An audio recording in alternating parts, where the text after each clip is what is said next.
Where are you going? Nereye gidiyorsun? Where are you going?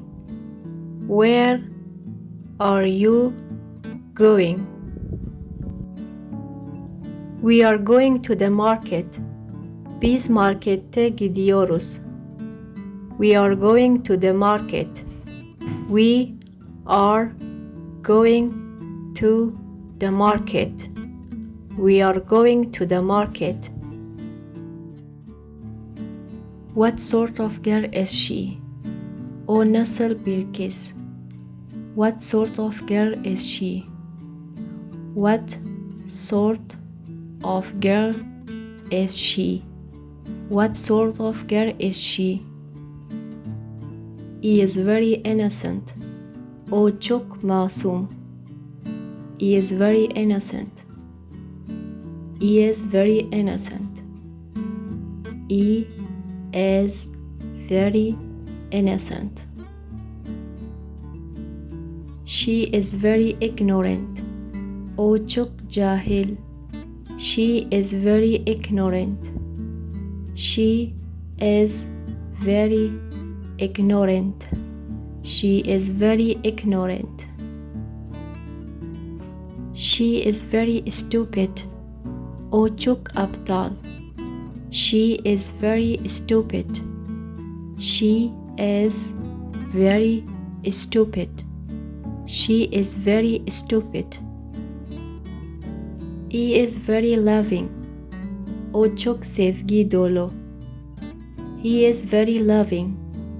He is very loving.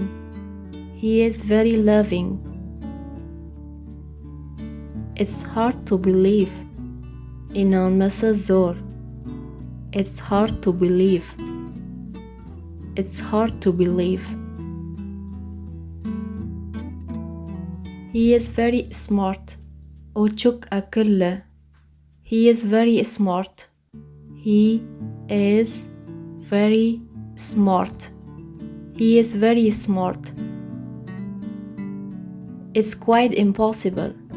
Bu oldukça imkansız. It's quite impossible. It's quite impossible. I am very surprised. Çok şaşırdım. I am very surprised. I am very surprised. I am very surprised. I care about you. Sana değer veriyorum. I care about you.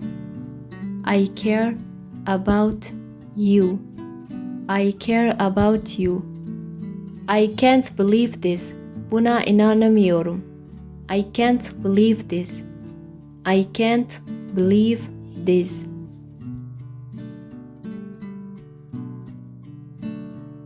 Is there any problem?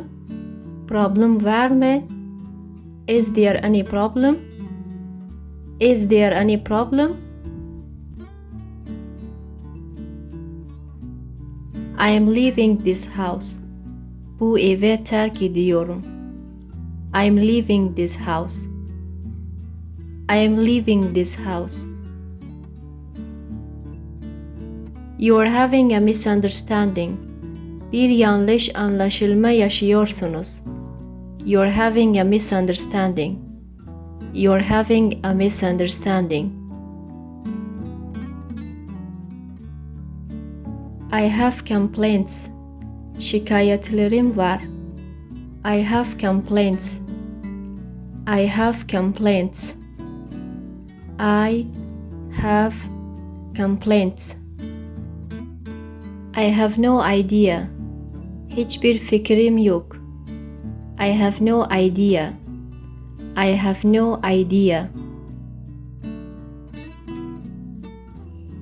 What's going on here?